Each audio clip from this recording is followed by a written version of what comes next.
कांग्रेस के वरिष्ठ नेता डॉक्टर राजीव शर्मा ने बजट को बताया निराशाजनक।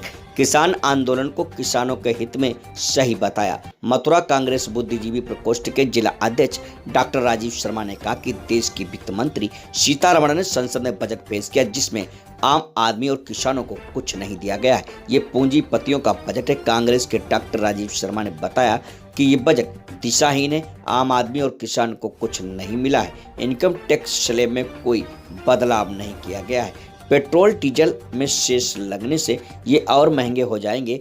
मनरेगा और किसान सम्मान निधि के बजट में कटौती की गई है।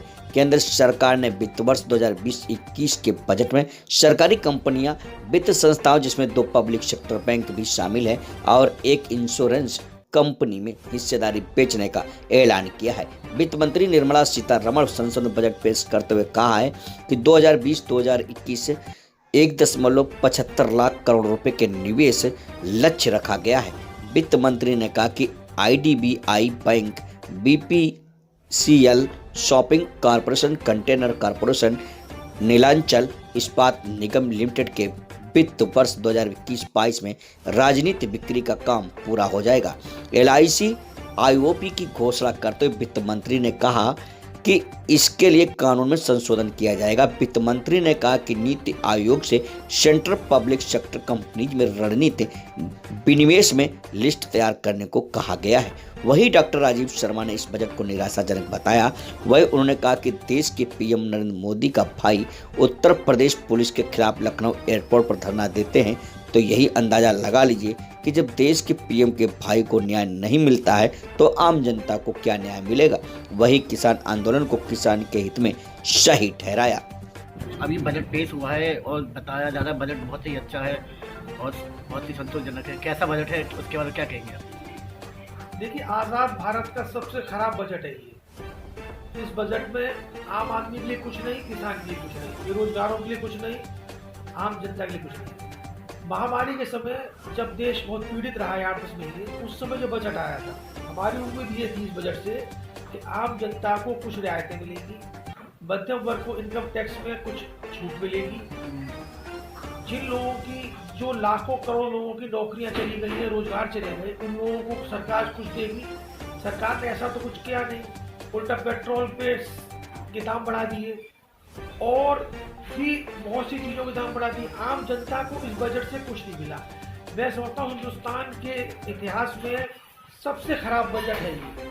किसान आंदोलन के बारे में क्या कहना चाहेंगे? किसान आंदोलन जो चल रहा है, जो बॉर्डर पे बैठे हुए हैं, किसान आंदोलन जो चल रहा है वो सरकार की मैं समझता हूँ घोर लापरवाही और घोर क्या कहा जाए उसका परिणाम है। पहली बात तो ये, जब आप कानून चेंज कर रहे थे, आप किसान एक्ट लेके आ रहे थे, तो आपको किसानों से, आपको अच्छे एक्सपर्ट से आपको बात करनी थी। उस सबको करने के बाद आपको कानून लाना था। आपने ऐसा कुछ नहीं किया, आप तुरंत कानून ले आए। आपने लोकसभा राज्यसभा में कोई चर्चा नहीं करी, आपने सिलेक्ट कमेटी को भी नहीं भेजा। उसके बाद जब किसान इस एक्ट से नाराज होकर सड़कों पे आए तो आपने किसानों की सुनी नहीं। बाकी पूरे एक्ट में तो बहुत खामियां हैं, क्योंकि 25 बिंदुओं पर तो सरकार खुद तैयार हो गई कि हम उनको अमेंड करते हैं। इसका सरकार खुद मानती है कि 25 पॉइंट इसमें खराब है, लेकिन 3-4 बातें मैं ऐसी गिना सकता हूँ जो आम आदमी समझ जाएगा ये किसान विरोधी बिल है। नंबर 1, इसमें MSP की कोई गारंटी नहीं है। अगर किसान को MSP नहीं मिलती है तो किसान कुछ नहीं कर सकता। किसानों की मांग ये है कि MSP को आप कानूनी रूप दें। अगर MSP से नीचे कोई खरीदता है तो उस पर कार्रवाई हो, उस पर सरकार तैयार नहीं है। नंबर 2, अगर किसान से जो माल खरीद रहा है उसका पेमेंट नेफ्ट से द्वारा होगा, ऑनलाइन पेमेंट होगा।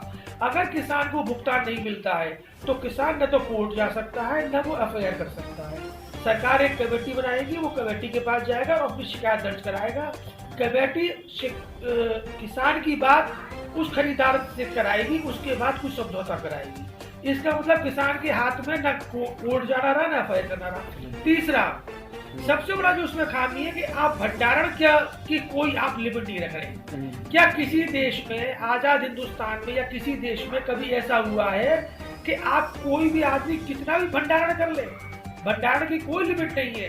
और भंडारण के बाद भी उसमें आप कोई सरकारी एजेंसी छापा नहीं मार सकती। उसके बाद सरकार जब तक कोई कार्रवाई नहीं करेगी जब तक वो एमएसपी से डबल कीमत पे नहीं बेचेगा।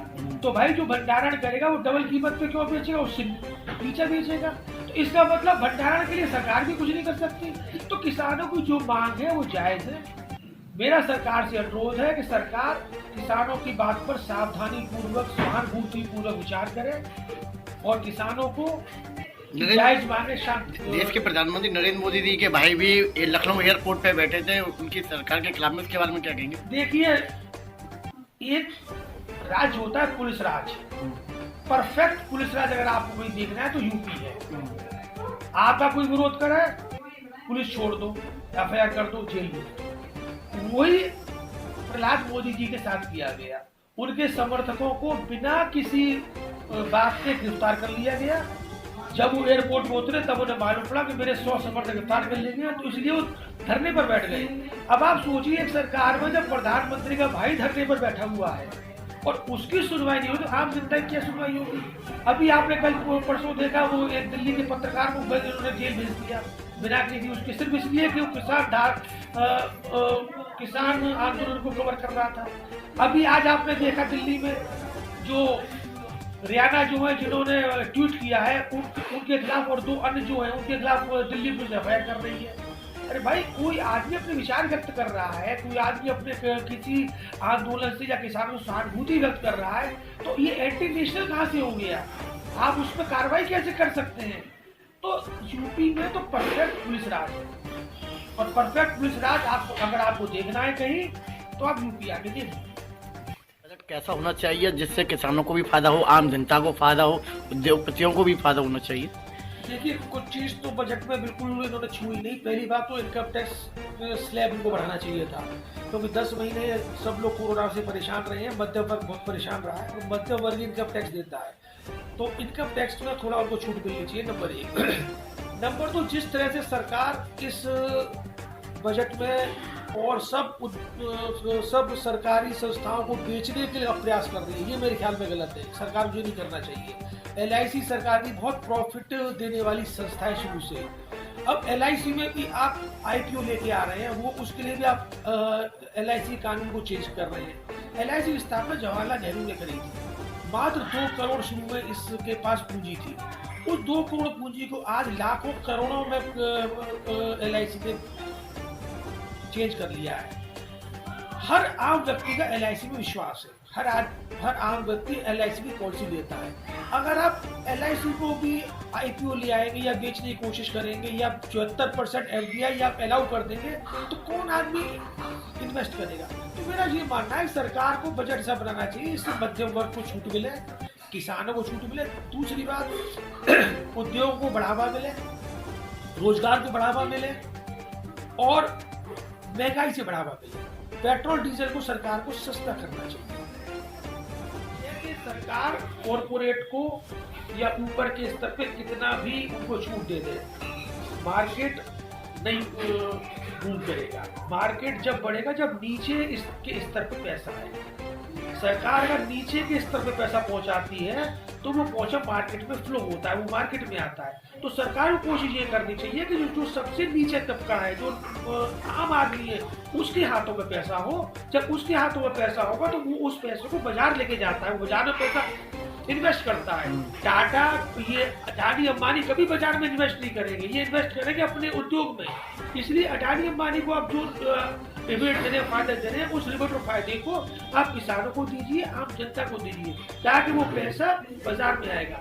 जब 2008 में बहुत मंदा आया था तब मनमोहन सिंह जी ने यही फंडा लागू किया था। उन्होंने उस समय किसानों को की कर्जा माफी करी, मनरेगा लेके आए और उन्होंने नीचे के वर्ग को पैसा पहुंचाया। जब नीचे के वर्ग को पैसा मिला तो उस पैसे ने मार्केट को बढ़ा के रखा।